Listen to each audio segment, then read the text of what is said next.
class, and welcome to this home edition of Eastside Children's Bible class. Glad you could join me this evening. And tonight we're going to talk about a tale of two brothers. Now, just to review, in Bible class we've been talking about the story of Abraham and his family. And there are many things about Abraham we can learn and try to be like him.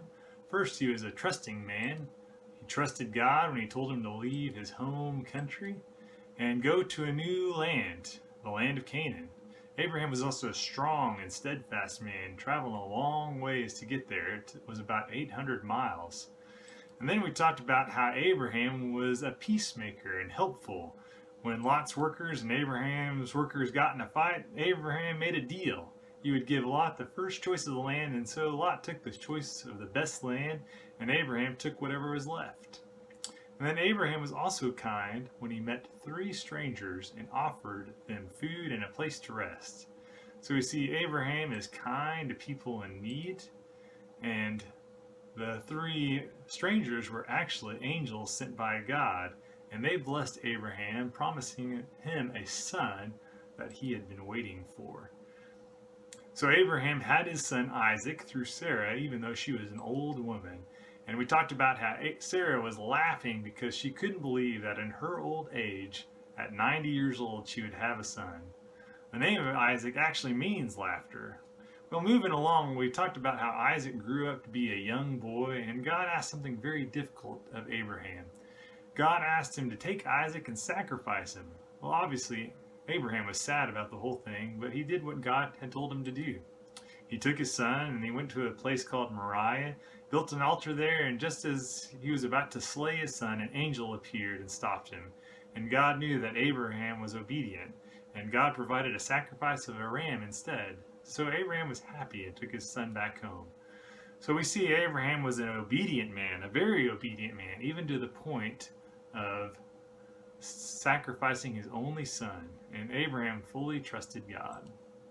Well, last week we talked about how Abraham got a wife for his son Isaac, and he sent a servant to get a woman from not just anywhere, but from a place that he knew where he would find a woman that would take care of his son and be obedient to God.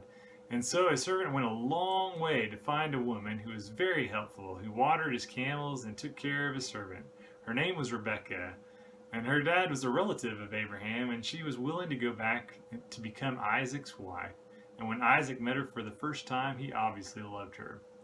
Well, tonight we'll be continuing our story with Isaac, and we'll be talking about how he had some sons of his own, and one of them was quite the trickster. All right, good evening, class. Before we get into our lesson for today, what I'd like to do is start with a really quick magic trick. What I've got here is the classic cup and balls magic trick. What we've got is 3 balls that I've just made out of cheap material, and then we've got 3 cups here. And what we're going to try to do is we're going to try to make it to where we can stack all the cups and then pass some balls through the middle cup. And so what we're going to do is we'll just start with this first cup, and what we're going to do is I'm going to stack them all together, and then I'm going to say the magic words. I don't have a magic wand, so I'm just going to use these scissors. Abracadabra, and then we'll see if that ball fell through to the bottom. Oh, yep, sure enough, there it is. Well, that's pretty neat. Let's try to do that again and see if we can get it the same type of thing. And I apologize for my blue wrist strap here. I messed up my wrist, but you know, it's just a little bit of fun. It's a blue sparkly material. Then we're going to try it again and see if we can get the second ball to drop to the bottom, and then we'll do my magic again, abracadabra, and we'll see if that second ball fell through to the bottom. And sure enough, same thing happened again, and we'll see if we can get the same thing to happen for the third ball. So we'll do the same thing. We'll stick the ball on top of the middle cup, stack them all together. Last time, abracadabra, and we'll see if that ball fell to the bottom, and sure enough, all 3 are there. Well, that's a pretty neat trick, and you know, it's a pretty simple trick, and with any trick, it's not really magic, it's just, you know, things are not always as they seem. But anyways, one more trick before we get started. What we're going to do is, this one's just a simple trick where we're going to try to cut this string that's going through the straw, and we'll see if we can get it to, we'll cut it, and then we'll see if we can fit it back together without using any tape or glue or anything like that. So what I'm going to do here is I'm just going to take this all you can see is a one piece of string, and then what I'm going to do is just fold the string in half like this with the straw. We're just going to get real tight here and see if we can go ahead and get a good spot here. And we're just going to try to cut it like so. And we'll see, we got two pieces of string here, and we're going to see if I can fuse them together, wave the magic wands here, and we'll see if we can go ahead and just fit that whole string together. And sure enough, now it's just one piece of string, and we just take the two pieces of thing, and all of a sudden it looks great. And as with any string, with any experiment, it's not really magic, it's just things are not always as they seem. And as you notice, I didn't pull the string, but then there's obviously a piece of string there in the middle, and I cut it like this. Well, that was pretty fun, and you can see it's fun to trick people. But in our lesson today, we'll learn about one guy that liked to trick people a lot, and it sort of got him into trouble. And Caitlin will tell us about the story of Jacob. Jacob and Esau, Part 1, The Birthright. Once there was a man named Isaac. He had a wife named Rebekah. Isaac and Rebekah were sad because they could not have any children. So Isaac prayed to God. God listened to Isaac's prayer, and Rebekah became pregnant with twins. The twins fought each other, and Rebekah asked God what was happening. God answered, 2 nations are in your womb, and 2 peoples from within you will be separated. One people will be stronger than the other, and the older will serve the younger. When the twins were born, they named the first Esau, which means red, because he was covered in red hair. They named the second Jacob, meaning he who grabs the heel, because he was holding on to his brother's heel. Esau grew up to be a great hunter, and he liked being outdoors. He was Isaac's favorite. Jacob, on the other hand, preferred to stay among the tents. He was Rebekah's favorite. One day, after Esau had been hunting for a long time, he came to Jacob and saw that he was making stew. Will you give me some of that stew? I'm starving. I'll give you some of the stew if you sell me your birthright. Esau was so hungry that he finally agreed. As we are talking about the story of Jacob and Esau, one question you have probably been wondering is, what is a birthright? That word is strange to us, and you kids probably don't know what a birthright is. So let's take a moment and talk about that. Well, here we have a picture of an average suburban household, mom and dad and 2 kids, and they own a lot of stuff in their house. TVs, stereos, cars, plus they have a lot of money, land, and investments. Eventually the kids will grow up and leave home, and mom and dad will get old and eventually pass away. But what happens to their possessions? They can't take all that stuff with them to heaven, so usually the living kids will sell it, and the money they get from it is called an inheritance. Inheritance is what we call the money and possessions we get from our parents and grandparents after they die. Usually the inheritance is divided up between each of the kids and their families. If there are 2 kids, it's divided 50-50. They all get equal shares. If, for example, though, there are 3 kids in the family and all the inheritance given to them is represented by one large pie, then each kid gets a third of the pie. Delicious, and that's how inheritance works today. However, what about in Bible times? If we think about the Bible times, it was a long time ago. So if we turn back the clock 4,000 years to Abraham's day, they had no TVs and no stereos, so in general, things were different. In Bible times, the oldest child, number 1, has what we call the birthright, which means he gets twice as much as the other kids. So that may seem unfair, and the oldest gets the most of the money while all the other kids get what's left. Eventually, the oldest child would be naturally the oldest child would be happy, but is it really all that great? See, in Bible times, having the birthright meant being in charge of not only the house, but the property, the farmland, which includes taking care of the animals, managing the servants, paying for soldiers to protect the land, and the farmers to work the soil. You also have to take care of all the women, mom and your sisters, and it's a tough job. While the younger kids can take their inheritance, leave home, and enjoy life, not worrying about having to take care of things, the oldest has to make sure everyone is healthy and successful. He is somewhat chained to mom and dad's estate. It is a big responsibility and important. Esau, however, was willing to give all that up for a simple bowl of soup. It shows that he was throwing his responsibility right in the trash, and that is not what God would have wanted him to do.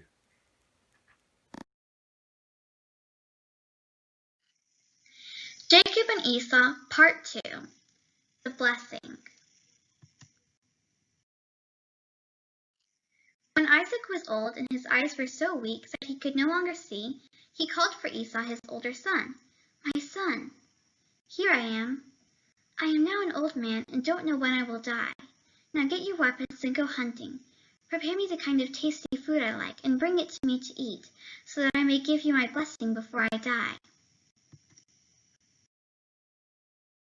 Now Rebekah was listening as Isaac spoke to his son Esau. When Esau left to go hunting, Rebekah spoke quietly to her son Jacob.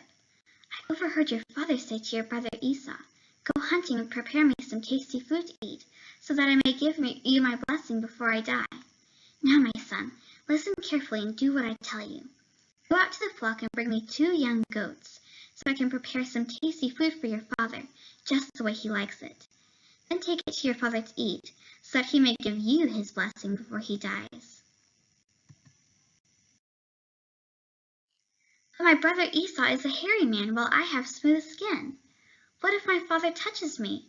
I would appear to be tricking him and would bring down a curse on myself rather than a blessing." "My son, let the curse fall on me. Just do what I say." So Jacob went and got them and brought them to his mother, and she prepared some tasty food, just the way his father liked it.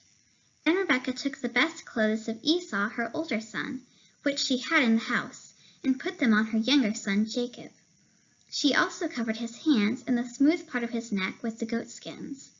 Then she handed to her son Jacob the tasty food and the bread she had made. Jacob went to his father.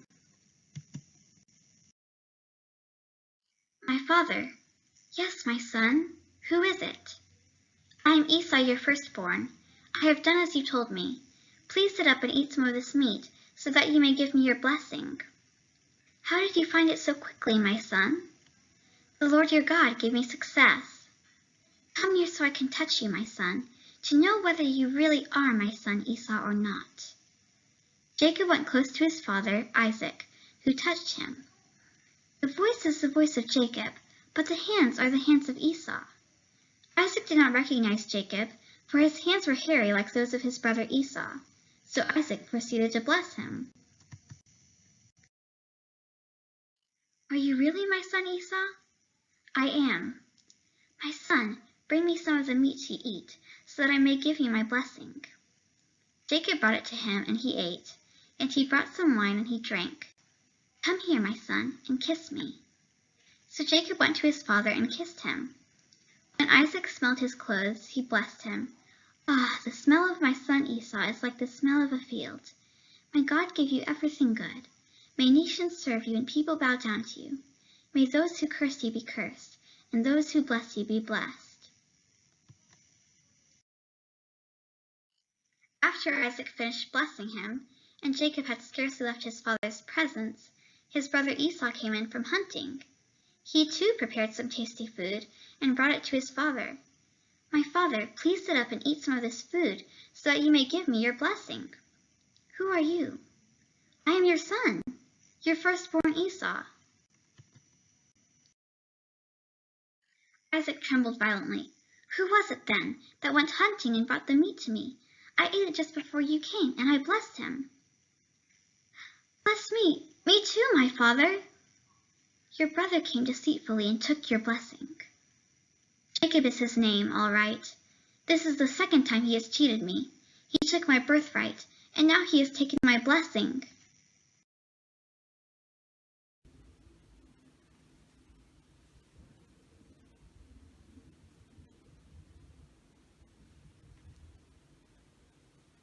Hi, Dad. What's with the shades? Oh, I'm just sitting here looking cool, listening to my tunes, just kind of sitting here on the couch hanging out. Okay, but isn't it kind of hard to see? Well, I don't need to see as long as I'm looking cool, Caitlin. But I'm not Caitlin. I'm Brianna. Don't you think I know the voice of my youngest daughter, Caitlin? You are Caitlin. No, I'm Brianna. Come here, my child. Let me feel your hair. Let's see here. Oh, there it is. Ah, the curly hair of my oldest daughter, Brianna. Wait, let me feel your arms. Ah, the muscular arms of my advanced gymnast daughter, Brianna. Okay, well, you must be Brianna. My hearing must be starting to fail me as well as my vision. I must need to turn down my tunes here. So, what can I do for you, Brianna? Well, I would want some money to go to the movies with my friends. And you did owe me for my birthday, you know. Oh, well, you're right. I do owe you some money. Well, since I can't take off my shades for anything for fear of looking uncool, I'll just hand you my wallet. You can grab a 20 out of there. And Thanks. since you are Brianna, I trust you. If it was your younger sister, Caitlin, I don't think I could trust her to just take a 20. So, anyways, well, you have fun, sweetie, and have a good time at the movies. So, Thanks. be safe. Man, my wallet sure does feel a lot lighter. Thank you for watching our online Bible lesson. Let's take a moment and review what we've learned. Take a moment and see if you can find the words listed below in this word search. Feel free to hit pause while working this puzzle. Let's move on to the next puzzle. Here's a picture depicting Jacob deceiving his father Isaac by wearing wool on his arms. See if you can find the hidden pictures in this photo. A butterfly, a carrot, a chain, a fish, an ice cream cone, a leaf, an olive, an orange slice, a pencil, a shovel, a sailboat, and a slice of bread. Hit pause while working this puzzle.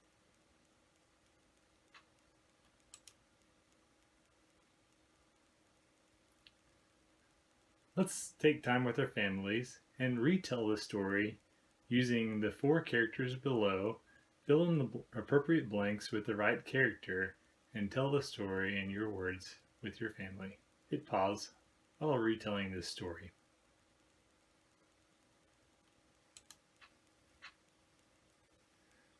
Let's answer some questions. Why was Esau so hungry? What did he give up for the stew? Why was Esau going to get his father's blessing, but not Jacob? How did Jacob trick his father? Who helped Jacob trick Isaac? Hit pause while answering.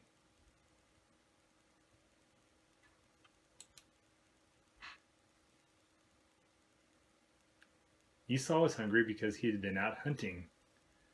Esau gave up his birthright for a bowl of stew. Esau was going to get his father's blessing because he was the firstborn.